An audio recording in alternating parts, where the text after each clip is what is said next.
2024 లేదా 25లో డిగ్రీ లేదా బీటెక్ చదివారా? సాఫ్ట్‌వేర్ జాబ్ కోసం ఎదురు చూస్తున్నారా? అయితే కోడ్ జ్ఞాన్ 100 డేస్ కోర్సులో చేరండి. జాబ్ సాధించండి. నమస్కారం సార్. నమస్తే. ఇప్పుడున్న ప్రజెంట్ సిచ్యువేషన్ గురించి మనం మాట్లాడుకుంటే ఎస్పెషల్లీ అందరూ అని చెప్పలేను, కానీ కొంతమంది అబ్బాయిల మైండ్ సెట్ ఎలా ఉంది అంటే, ఒక అమ్మాయి కనిపిస్తే ఆ అమ్మాయిని మెంటల్గా, ఫిజికల్గా, ప్రొఫెషనల్గా, పర్సనల్గా అన్ని రకాలుగా మనం వాడుకోవచ్చు, కానీ పెళ్లి మాత్రం మనం చేసుకోవద్దు అన్న మైండ్ సెట్ లోకి వెళ్ళిపోయారు సార్. అంటే అది ఇప్పుడున్న సమాజానికి అది కరెక్ట్ అంటారా లేదా రాంగా? అయితే అలాంటి వాళ్ళ ట్రాప్ లో అమ్మాయిలు పడకుండా ఉండడానికి ఎలాంటి జాగ్రత్తలు పాటించాలి సార్? అసలు వాళ్ళ క్యారెక్టరిస్టిక్స్ ఎలా ఉంటాయి? సో వెరీ ఇంపార్టెంట్ అండ్ ఈ రోజుల్లో అవసరం కూడా. ఇప్పుడు ఇది ట్రెండ్ చేస్తున్నారు యాక్చువల్లీ. అంటే ఏదైనా ఒక టైప్ ఆఫ్ లివ్ ఇన్ కానీ, లేకపోతే కలిసి ఉందామని కానీ, మన లైఫ్ మనం బతకాలి, ఎందుకు వేరే వాళ్ళ గురించి పట్టించుకుంటామని ఇంట్లో వాళ్ళ నుంచి స్లోగా సెపరేట్ చేసి, ఫస్ట్లో చాలా ప్రేమగా ఉన్నట్టు చేసి, దెన్ ఒక ఎమోషనల్ డిపెండెన్స్ ఏర్పరచుకున్నాకే జరుగుతుంది. బాగా గుర్తుపెట్టుకో, ఎమోషనల్ డిపెండెన్స్. ఎవరి మీదైతే మనం ఎమోషనల్గా డిపెండ్ అవుతామో వాళ్ళు ఫస్ట్ గ్రౌండ్ మనకి తయారు చేశారు, దానిలో తవ్వి మనం కూర్చోబెడతారు. సో ఇది అమ్మాయి అబ్బాయా, అబ్బాయి అమ్మాయా కాదు పాయింట్. ఇక్కడ పాయింట్ ఇస్ ఛాన్సెస్ దట్ అమ్మాయిలు ట్రాప్ అయిపోవడానికి ఎక్కువ ఉన్నాయి. అబ్బాయిలు ఇలాంటి పనులు చేసేవాళ్ళని అమ్మాయిలు త్వరగా గుర్తించాలి. చాలా ఇంపార్టెంట్. అయితే ఒక అబ్బాయి ఇలా డిసీవ్ చేయడానికి ఆర్ మోసం చేయడానికే మైండ్ సెట్తో ఉంటే గుర్తుపట్టడం చాలా ఇంపార్టెంట్. ఈ గుర్తుపట్టడం చాలా ఈజీ. సో బేసిక్గా ఫిజికల్ క్యారెక్టర్స్ అంటే వాడు మాట్లాడేటప్పుడు చాలా వేగ్గా ఉంటాడు. నేను ఒక క్యారెక్టర్ చెప్తే గుర్తుపడతారు. ఒక అబ్బాయి అమ్మాయి నా దగ్గరకు వచ్చారు. వాళ్ళని కౌన్సిల్ చేస్తున్నంతసేపు ఆ అమ్మాయిని సపరేట్గా పిలిచి అడిగితే చాలా గొప్పవాడు అవుతాడండి, ఎన్నో బిజినెస్ ఐడియాలు ఉన్నాయండి. ఏం ఐడియాలు అంటే అవన్నీ మాతో చెప్పరు, కానీ గొప్ప బిజినెస్ ఐడియాలు ఉన్నాయండి. వెరీ వేగ్ సిచ్యువేషన్లో కూర్చోబెడతారు. నాకు అవి వచ్చేస్తాయి, అక్కడి నుంచి డబ్బులు వచ్చేస్తాయి, నాకు అలా జరుగుతుంది, ఇలా వస్తుంది, నన్ను ఆ మాత్రం సపోర్ట్ చేయలేవా? ఈ టైప్లో ఎమోషనల్ డిపెండెన్సీని ఏర్పరుస్తారు. ఫస్ట్ పెద్ద మాటలు చెప్పి చాలా గొప్ప వ్యక్తిని అయిపోతున్నాను, నాకు సపోర్ట్ చేయవా, ఇంకేం ప్రేమని ఇది అనేటట్టుగా వేగ్నెస్లో పెడతారు. నెంబర్ 1 వేగ్ చాలా వేగ్ ఉంటాయి వాళ్ళు చెప్పేవి, రియాలిటీకి చాలా దూరంలో ఉంటాయి. నా దగ్గరకు వచ్చిన అబ్బాయి ఒక చిప్ కనిపెడతాడంట.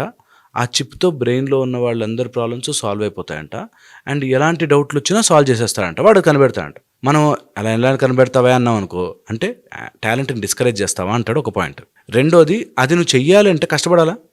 నువ్వు ఇక్కడ ఇంట్లో కూర్చొని ఒక ఐడియా వచ్చేసింది, నేను కోర్టులో వస్తే అంటే రావు కదా. ఇలా అమ్మాయిలు బండి వేసుకుని తిప్పుతుంటే అవో కదా. కానీ దే ప్రొజెక్ట్ దట్. అలాగా వేగ్గా గొప్ప గొప్ప ఐడియాలు. ఇప్పుడు మా మామయ్య వాళ్ళ ఫ్రెండ్ పోలీస్ ఆఫీసరు, నాకు అక్కడి నుంచి ఒక ల్యాండ్ వచ్చేస్తుంది, అక్కడి నుంచి కోర్టులు వచ్చేస్తాయి అనే స్టోరీలు చెప్తానంటే నమ్మదు. అది ఎనీథింగ్ వేగ్. నన్ను ప్రేమిస్తున్నావా అంటే ప్రేమ, కానీ తల్లిదండ్రులు గొప్ప కదా అని ఏదైనా మధ్యలో స్టోరీ చెప్తున్నాడంటే వేగ్నెస్. ఇది నెంబర్ 1 గుర్తుపెట్టుకోవాలి. సెకండ్ వచ్చేసి, ఈ మోసం చేసే వాళ్ళకి రిపీటెడ్గా ఫాల్ట్స్ ఉంటాయి. డిఫాల్ట్గా ఫాల్ట్ చేస్తారు వాళ్ళు. అంటే ఈరోజు ఎందుకు టైంకి రాలేదు, ఆర్ నువ్వు ఇలా అన్నావు కదా ఇదేంటి అని, అప్పుడు అన్నాను కానీ ఇప్పుడు మారాలి అని చెప్పి మారుస్తారు. వెరీ తొందరగా డిఫాల్ట్గా ఫాల్ట్స్ దొరుకుతాయి, నంబర్ ఆఫ్ మిస్టేక్స్.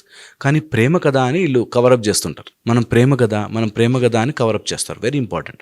డిఫాల్ట్గా ఫాల్ట్ దొరుకుతుంటే ఆపండి అక్కడ. ఓకే. థర్డ్, నీ దగ్గర నుంచి మనీ అండ్ నీ ఫిజికల్ని కోరుకుంటూ ఉంటాడు కంపల్సరీ. ప్రేమ అంటాడు, చాలా గొప్ప గొప్ప మాటలు చెప్తాడు. ఇప్పుడు ఈరోజు నాతో బయటకు వస్తావా అంటాడు, సినిమా హాల్కి వస్తావా అంటే, ఇట్లాంటివి చెప్తారు. Where they are using you as a టాయ్గా, లేకపోతే నీకు డబ్బుల కోసము, నీ శరీరం కోసము వాడుతున్నట్టుగా చేస్తారు. అసలు విషయానికి వచ్చేసరికి పుష్ చేస్తారు. ఇద్దరు ఇండికేటెడ్ స్కిప్. పెళ్ళి లేకపోతే ఇలాంటి టాపిక్, ధైర్యము, ఇలాంటి విషయాలు వచ్చినప్పుడు పుష్. Red flag. ఇది చాలా డేంజరస్ రెడ్ ఫ్లాగ్, పట్టేయాలి వెంటనే. అలాగ గనక చేస్తున్నట్లయితే నువ్వు వాడుకోబోతున్నావు, నిన్ను వాడేసుకుంటున్నారు, జాగ్రత్త.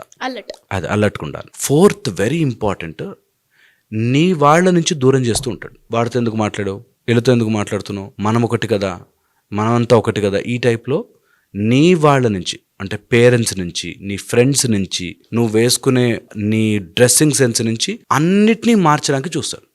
ఒక ఎమోషనల్ డిపెండెన్స్ ఏర్పరచుకుని పర్మిషన్ లేనిదే జరగలేదు అనే డిపెండెన్స్ మీదకి వెళ్తారు. ఇది కూడా చాలా ఇంపార్టెంట్గా రెడ్ ఫ్లాగ్. కొంతవరకు ఒక డీసెన్సీ, మనకంటూ ఒకటి ఉండాలి అన్నది వేరు, కానీ రిపీటెడ్గా నువ్వు ఏది చేసినా నువ్వు తప్పు, నా మీద డిపెండ్ అయి ఉండు అనేటట్టుగా చేస్తున్నా అంటే చాలా చాలా డేంజరస్. అది బాగా గుర్తుపెట్టుకోవాలి.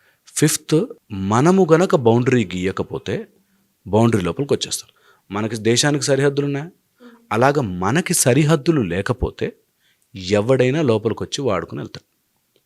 అందుకని యువర్ ఓన్ బౌండరీస్ గీసుకుని పెట్టుకోవాలి కంపల్సరీ.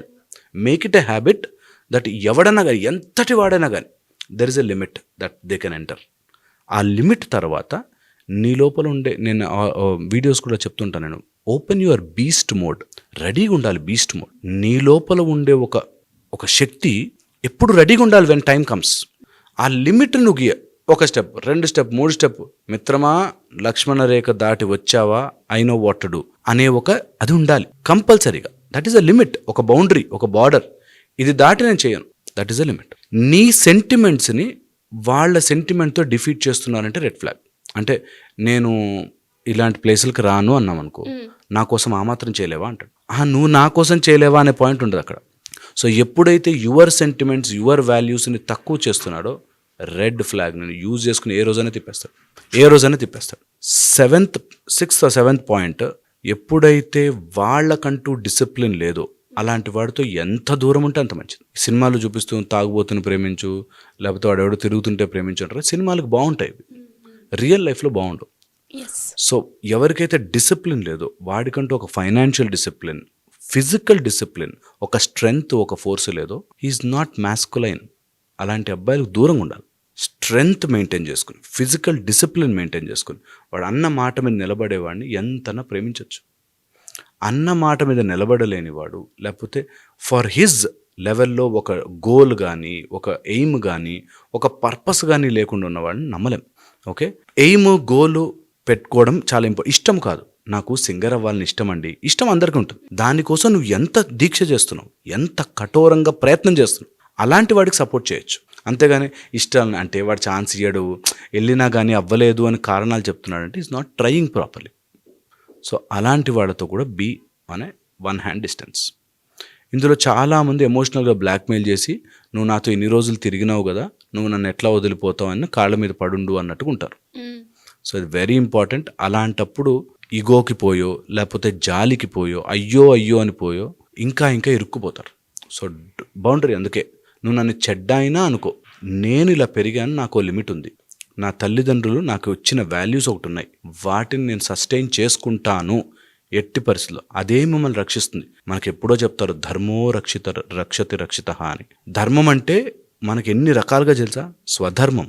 అమ్మాయి అయితే అమ్మాయికి ఒక ధర్మం, ఆపద్ధర్మం.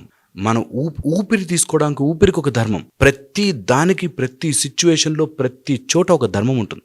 ఆ ధర్మాన్ని దాటి పక్కకు పోవద్దు. ఎప్పుడు ఇంపార్టెంట్. స్వధర్మం అంత ఇంపార్టెంట్. నాకంటూ ఒక ధర్మం ఉంది, అందులో ఉండి తీరుతాను. Okay, and very important point ఇది. స్పిరిచువల్ ప్రాసెస్ని ఆపుతారు, ఇది గుర్తుపెట్టుకోవాలి. నీకంటూ ఒక స్పిరిచువల్ ప్యాటర్న్ ఉన్నప్పుడు దాన్ని ఎవ్వరూ బ్రేక్ చేయకూడదు. అలా బ్రేక్ చేస్తున్నాడు అంటే they are trapping you. Because at least spiritual God place is your own personal connection. దేవుడికి నీ ఓన్ కనెక్షన్, ఎవ్వరు మధ్యవర్తులు లేరు. అలాంటి కనెక్షన్ ఎవరు? నువ్వు అలా చేయకు, ఇలా చేయి, ఇలా చేయకు, అలా చేయి. ఒక కపుల్ తెలుసు నాకు, హస్బెండ్ ఈజ్ అ డివోట్ భక్తుడు, ఆ అమ్మాయి నాస్తికురాలు. 24 hours వాడు చేసేది ఏదైనా సరే వాడిని కన్వర్ట్ చేయాలనో, లేకపోతే నువ్వు నమ్మద్దు దేవుడిని అనే దాంట్లో ఉంటారు. విచ్ ఇస్ రాంగ్ కదా. అందుకని ఇవి రెడ్ ఫ్లాగ్స్. సో నిన్ను శారీరకంగా, మానసికంగా, లేకపోతే ఏదో పర్సనల్గా, ఫైనాన్షియల్గా, ప్రొఫెషనల్గా వాడుకుంటున్న వాళ్ళు నీకు క్లియర్గా తెలుస్తుంది వాడుతున్నారు. తెలియట్లేదు అంటే నువ్వు నిద్రపోతున్నావు. నీకంటూ ఒక బౌండరీ పెట్టుకోలేదు అని అర్థం. మీకంటూ మీరు ఒక బౌండరీ పెట్టుకోగలిగితే ఎవరు లోపలికి వచ్చినా తెలుస్తుంది. బౌండరీ లేకపోతే కష్టం. మీరు చెప్పిన ఈ 10 points ఏవైతే ఉన్నాయో సార్, ఎవరైతే ఈ సిచ్యువేషన్లో ఉంటారో వాళ్ళకి ఆల్రెడీ స్ట్రైక్ అయ్యే ఉంటుంది, ఎస్ ఈ పాయింట్లో నన్ను ఇలా చేశాడు అని. ఒక్కసారి అందులో వెళ్ళాక ఎమోషనల్ డిపెండెన్సీ అన్నారు, దాని నుంచి రావడం చాలా కష్టం. ఈ పాయింట్స్ గుర్తించినప్పుడు నేను ఎలా తప్పుకోవాలి? నేను మోసపోయానని అర్థమైంది నాకు, దాని నుంచి ఎలా బయటపడాలి? సో ఫస్ట్ థింగ్ వచ్చేసి, ఏదైనా అటాచ్మెంట్స్ని అడ్డు పెట్టుకుంటాం. అంటే అది కరెక్ట్ కాదు కదండి, నమ్మాక ఇంకా వెళ్ళాలి కదండి అని, which is only for society. నీ పర్సనల్ అబ్యూస్ జరుగుతోంది, డ్యామేజ్ జరుగుతోంది అంటే వెళ్ళాల్సిన అవసరం లేదు. ఫస్ట్ మన ఇంటిగ్రిటీ, మన హ్యాపీనెస్. అలా ఉంటేనే మనం ఇతరులని సొసైటీలో ఇతరులను ఎవరినైనా సాటిస్ఫైయో హ్యాపీయో చేయొచ్చు. సో ఫస్ట్ మన లిమిట్ నెంబర్ 1. ఎలాంటి థియరీ అయినా నువ్వు బతుకున్నాకే, నువ్వు బాగున్నాకే. అందుకని ఏదో ఒక థియరీ అడ్డు పెట్టుకుని అంటే ఫ్యూచర్లో బాగుపడతాడేమో, మారతాడేమో అని చెప్పి ఇంటింటికి తిరుగుతారు ఇలాంటి వాళ్ళు. నాకు తెలిసిన ఒక కపుల్, హస్బెండ్ తాగుతాడు విపరీతంగా, ఈమె అన్ని రకాల ప్రయత్నాలు డాక్టర్ల దగ్గరికి తిప్పడమే పని. వాడు 1% ఛాన్స్ కూడా తీసుకోవడతాను. నేను ట్రై చేస్తున్నా అండి అంటే పోనీ హెల్ప్ చేయొచ్చు, నువ్వు ఎటన్నా తిప్పు, నేను తాగుతా. ఆ టైప్లో ఉన్న వాళ్ళకి you are unnecessarily losing your energy there. Okay, నేను డైవర్స్ ఇవ్వమని వదిలేమని చెప్పట్లే. మానసికంగా దర్ ఇస్ ఎ డిస్కనెక్షన్. అన్నిటినీ మార్చేయాలి అని అనుకోకూడదు, దట్ డిస్కనెక్షన్ రావాలి. ఓకే, సెకండ్ వచ్చేసి టేక్ హెల్ప్. ఎప్పుడైనా ఇట్లాంటి ఎమోషనల్ ట్రామా జరిగినప్పుడు, లేకపోతే ఎమోషనల్గా ఎవరైనా డిపెండెన్సీ క్రియేట్ చేసి వాడుతున్నప్పుడు, అందరున్నారు చుట్టుపక్కల, చెప్పాలి, మాట్లాడాలి, తేల్చుకోవాలి. పెద్ద తరహాగా ఎవరికైనా సపోర్ట్ తీసుకుని టాక్ టు దెమ్. లేకపోతే నీ షెల్లోకి నువ్వే వెళ్ళిపోయి చాలా ఇబ్బంది పడతారు. ఒక అమ్మాయి లవ్ మ్యారేజ్ చేసుకుని బయటకు వెళ్ళిపోయి తర్వాత వాడు ఎంత టార్చర్ పెట్టాడంటే అంత టార్చర్ పెట్టాడు. ఇంటికి వస్తే అమ్మ వాళ్ళు ఏమనుకుంటారో, నన్ను సొసైటీ ఏమనుకుంటుందో అని చెప్పి ఆమె ఇంటికి రాక అక్కడే మదనపడి ఎవ్రీడే తనులు తినేది. True sir. ఇంకొకటి ఏంటి అంటే, ఎప్పుడైతే అమ్మాయిలే కావచ్చు ఇలాంటి సిచ్యువేషన్స్ ఎదుర్కొంటారో, బయటికి చెప్పుకుంటే అమ్మాయి కదా, ఫస్ట్ నీకు తెలిసి ఉండాలి అన్న వర్డ్ అయితే మనం వింటూ ఉంటాం. సో దానికి వాళ్ళు ఎక్స్పోజ్ అవ్వడానికి ఇంట్రెస్ట్ చూపించరు. ట్రూ, ఇది ఒప్పుకోవాలి. అవును బై, నా వల్లే జరిగింది అనుకుందాం, నేనే తప్పుగా నమ్మాను. Mistakes happen. నువ్వు బయటికి రాకపోతే అది పెద్ద మిస్టేక్. నువ్వు దాన్ని తట్టుకుని నువ్వు బాధపడి ఇబ్బంది పడే కంటే, ఒకరోజు ఎవరైనా నువ్వు నీ వల్లే అయిందే అంటే ఓకే, అవును ఒక డెసిషన్ తీసుకున్నాం, అందులో తప్పై ఉండొచ్చు. ఒక డెసిషన్ తప్పకుండా తప్పు అవుతుంది ప్రతి మనిషి లైఫ్లో. ఎంత గొప్పగా మాట్లాడినా ఏదో ఒక తప్పు దొరుకుతుంది. ఎంత గొప్పగా మనం ప్లాన్ చేసుకున్నా మిస్టేక్ జరగచ్చు. That is okay. ఆ మాత్రం చిన్న క్రిటిసిజం తీసుకోలేకపోతే ఎలా? నిజమే, అమ్మ నాన్న తిడతారు, నువ్వు అప్పుడే చెప్తే వినలేగా, అవును పడు. ఒకసారి అది నయమా, జీవితాంతం ఇబ్బంది పడ్డం నయమా? ఇది వెరీ ఇంపార్టెంట్, చాలా చాలా ఇంపార్టెంట్. ఇది ఎలా ఉంటుందంటే, నేను డెంటల్ డాక్టర్, నా దగ్గరికి అమ్మో పన్ను ఇంజెక్షన్ గుచ్చుతారండి అని పన్ను ట్రీట్మెంట్కి రారు. ఆ పన్ను పుచ్చిపోయి సర్వనాశనం అవుతుంది, ఇన్ఫెక్షన్ కదా. చిన్న ఇంజెక్షన్ నయమా, లేకపోతే ఆ పన్ను నొప్పితో బాధపడ్డ నయమా? అలాగే జీవితంలో ప్రాబ్లం వచ్చినప్పుడు ఒక ఇంజెక్షన్, ఒక సర్జరీయో, ఒక ఇబ్బందో ఫేస్ చేసినట్టుగా ఫేస్ చేయాలంతే. అవును తప్పు చేశాను, తెలిసింది, ఇప్పుడు రియలైజ్ అయ్యానా, will come out. So what అంటారు, 4 మాటలు అనకుండా రామ్మ అని పిలుస్తారా? అంటారు, దట్స్ ఓకే. ఈ ధైర్యము లేకపోతేనే ఇరుక్కుపోతాం. ఆ ఎమోషనల్గా వీక్ ఉన్న వాళ్ళకి ఇది అవుతుంది. కొంతమందిని చూసాను, శివంగి లాంటి లేడీస్, అట్లాంటి వాడు దొరికితే ఆడుకుంటారు. అట్లా ధైర్యంగా ఉన్న వాళ్ళకి ప్రాబ్లం లేదు, వీక్గా ఉన్న వాళ్ళని పట్టుకుంటారు. ఓకే, అందుకని అలాంటి వాళ్ళ దగ్గర ఉన్నప్పుడు తొందరగా ఐడెంటిఫై చేయడం, ఆ ట్రామాని భరించలేకపోతే బయటకు వచ్చి రివీల్ చేయడం. ఇప్పుడు now psychotherapy is there, emotional therapies are there, doctors are helpful, police are helpful, విమెన్కి చాలా హెల్ప్ లైన్స్ ఉన్నాయి. సో హెల్ప్ తీసుకోవడానికి భయపడద్దు. ఓకే, చాలా ఇంపార్టెంట్. ఇలాంటి వాళ్ళు రాంగ్ సొసైటీ బ్యారియర్ పెట్టుకుంటారు. అంటే సొసైటీలో ఎవరేమనుకుంటారో, ఒకవైపు పేరెంట్స్ మంచి చేయడానికి సొసైటీ ఏమనుకుంటారో అనే ఆలోచనతో ఆగిపోకూడదు. ఎప్పుడు కూడా చెడు చేయాలంటే సొసైటీ ఏమనుకుంటారని ఆలోచించాలి. నీ జీవితాన్ని నువ్వు బాగుపరుచుకుంటున్నావు అంటే సొసైటీ ఏమనుకుంటే నీకు how does it matter? Just doesn't matter. అందుకని సొసైటీని సాటిస్ఫై చేస్తూ రాంగ్ ఫిలాసఫీలో కూర్చోవద్దు. Okay, and 5th and important point, ఇది బాగా గుర్తుపెట్టుకోవాలి. ఎవరైనా ఎమోషనల్ డిపెండెన్సెస్ చేస్తుంటే, వాడుతుంటే, డోంట్ గివ్ దట్ డిపెండెన్స్. అది పవర్లా పనిచేస్తుంది. వాడిని మీరు అరుస్తున్నాడు నిన్ను ఇరిటేట్ చేయడానికి, బాధ పెట్టడానికి. బాధపడకు ఫస్ట్ థింగ్. సెకండ్, వాళ్ళు నిన్ను ఎమోషనల్లీ వాడుకోవాలని చూస్తున్నారు, వాడికి వాడే సోర్స్ అవ్వకు. రోజు డబ్బులు అడుగుతున్నారు, ఓ రోజు యూ టేక్ ఎ స్టాండ్. అంగదుడు పాదం పెట్టినట్టు పెట్టు, కదుపురా చూద్దామని. అలా గనక గట్టిగా ఉండగలిగితే ఎవ్వరు ఏం చేయలేరు. ఇట్ ఈస్ ఇంపార్టెంట్, ఎవ్వరు ఏం చేయలేరు. ఓకే, అలాగ మనము ఒక స్టాండ్ తీసుకుంటే, ఎమోషనల్ డిపెండెంట్ అయ్యాము, వాళ్ళు వాడుకున్నారు, వాళ్ళు ఫైనాన్షియల్గా ఎమోషనల్గా డ్రైన్ చేస్తారు, now you take a stand. సృష్టి మొత్తం మీకు పనిచేస్తుంది. ఇది వెరీ ఇంపార్టెంట్. నేను చెప్పినట్టుగా అంగదుడి పాదములాగా ఒక్క పాయింట్ తీసుకుని నించోండి, అక్కడ ఎవ్వరు కదపలేరు. ఇదంతా అయిపోయిన ప్రాసెస్లో, అంటే అమ్మాయి కూడా ఓవర్కమ్ అవ్వాలి, నేను అవ్వాలి అనే ప్రాసెస్లో ఎక్కడో ఒక తెలియని ఒక గిల్టీ ఫీలింగ్ ఉంటుంది సార్. నేను మోసపోయానే, అలా కాకుండా ఉంటే బాగుండు, నేను మోసపోయాను అన్న ఫీలింగ్ ఏదైతే ఉంటుందో సార్, ఆ ఫీలింగ్ నుంచి ఎలా బయటపడవచ్చు అంటారు? గిల్టీనెస్, చిచ్చి అసలు నేనెందుకు అంతలా ట్రాప్ అయిపోయాను అన్న ఫీలింగ్ వస్తూ ఉంటుంది. ఎలా బయటపడాలి సార్? డెస్టినేషన్, ఒక డెస్టినీ ఉంటుంది, అది లైఫ్లో వచ్చి తీరుతుంది, అలా లెసన్ ఇస్తుంది. సో ఇది నమ్మగలగాలి ప్రతి మనిషి. దీన్ని they have to accept some day నేను ఇట్లాంటి పని చేశానేంటి అనే ఒక ఆలోచన స్టేజ్ వస్తుంది. గిల్టీ ఫీలింగ్లో ఎప్పుడూ ఉండకూడదు. గిల్టీ నుంచి ఎంత త్వరగా బయటకు వస్తే అంత మంచిది. అన్నిటికంటే డేంజరస్ ఫోర్స్ గిల్టీ. నేను తప్పు wrong చేశాను, step తీసుకున్నాను నేను, మోసపోయాను. పోతాం, తప్పు జరుగుతుంది, గిల్టీ ఫీలింగ్ వస్తుంది, రాంగ్ స్టెప్ తీసుకుంటాం, మోసపోతాం, న్యాచురల్. అది ఏదైనా ఉంటేనే పోతుంది. సో నీ దగ్గర ఉండింది కాబట్టి వాడుకునే వాళ్ళు వస్తూనే ఉంటారు, తోడేళ్ళు వస్తూనే ఉంటారు, నక్కలు. వాళ్ళతో తప్పించుకుని ఉండడం, ఒక్కోసారి దొరుకుతాము, ఒక్కోసారి మిస్టేక్ అవుతుంది, బట్ దట్స్ అబ్సల్యూట్లీ ఓకే.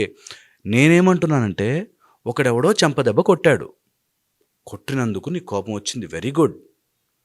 అది రోజు పొద్దునే లేచి అయ్యో చెంపదెబ్బ కొట్టాడు అంటే అన్నిసార్లు కొట్టినట్టు. ప్రతిరోజు చెంపదెబ్బ తినకు, ఓసారి తిన్నావు, గుర్తు చేసుకోండి, తెలుసుకున్నావు, దాటేసావు, come out of it, come back stronger. అంతకు మించి ఇంకేది ఉండదు. Very important. సెకండ్ వచ్చేసి అండర్స్టాండ్, బికాజ్ అమ్మాయిలకు చెప్తున్నాను కాబట్టి, ఇది ఫెమినైన్ ఎనర్జీస్ యూనివర్సల్ ఎనర్జీ, శక్తి. ఆ శక్తిని మీలో జనరేట్ చేసుకుంటే ఇట్లా రేడియేట్ అవుతారు, చెడు దగ్గరికి రాదిలా. సో మీ లోపల ఉండే ఫెమినైన్ ఎనర్జీని జనరేట్ చేసుకోండి, మాస్కులైన్ శక్తిని పక్కన పెట్టండి. మీ లోపల ఫెమినైన్ ఎనర్జీని నర్చర్ ఇట్, డెవలప్ ఇట్. ఎన్ని రకాల మెథడ్స్ ఉన్నాయి మనకి. Do that procedure. ఛాన్స్ దొరికితే ప్రతి అమ్మాయి నేర్చుకోవాలి. ఒక్క ఆసనమైనా, ఒక్క మంత్రమైనా, ఒక్క సిద్ధి అయినా తీసుకుని దాన్ని they have to keep on doing it. అది ప్రొటెక్ట్ చేస్తుంది 90% ఆఫ్ లైఫ్. అండ్ గట్, అమ్మాయిలకి తెలిసినంత గట్ ఫీలింగ్ ఎవరికి ఉండదు. There is a spindle cell which vibrates. తెలిసిపోతుంది ఈడు మంచోడా కాదా అని తెలుస్తుంది. కవరప్ చేస్తాం. అంటే ప్రేమలో ఉంటాయి అంటే, మొన్న సినిమాలో ప్రేమ ఉంటాయి దెబ్బలు కూడా కొట్టచ్చు అని చెప్పాడు. నాకు చాలా ఆశ్చర్యం వేసింది. ఒప్పుకోద్దు, నీ personal space no one should touch. ఎట్లాంటి గొడవ అయినా కానీ నో వన్ షుడ్ టచ్. అది అమ్మాయిలందరూ కొట్టుడు నేను తట్టుకోను, ఫస్ట్ నుంచే స్టాండ్ ఉండాలి. అది నువ్వు నన్ను ఏడిపిస్తుంటే నేను ఏడుస్తాను, నువ్వే కదరా కొట్టేది, ఛాన్సే లేదు. No way, stand strong there. అట్లాంటి పని జరిగితే ఐ విల్ నాట్ అలౌ. నోరు మూసుకుని వింటారు ఖచ్చితంగా. And keep that always. And మీలోని ఫెమినైన్ ఎనర్జీని జనరేట్ చేసుకోండి. ఐ థింక్ యూనివర్సల్ శక్తి, there's no alternative to it.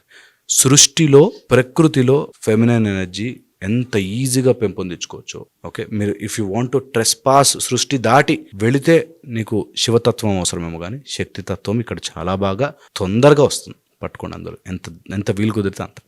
Great sir. And నాకు తెలిసి ఈ వీడియోలో మనమైతే అంటే మోసపోయిన అమ్మాయి ఎలా బయటపడొచ్చు, మోసపోక ముందు మనం జాగ్రత్త పడాలి అంటే ఎలాంటి క్యారెక్టరిస్టిక్స్ ఉంటాయో ఇవన్నీ కూడా ఈ వీడియోలో ఉన్నాయి. వీలైనంత వరకు షేర్ చేయండి. అండ్ ఒక్కరికైనా ఇది ఉపయోగపడితే చాలా సంతోషిస్తాం. ఒక్కరికి ఉపయోగపడ్డా హ్యాపీ. డెఫినెట్గా. Thank you sir, thank you so much. Thank you so much.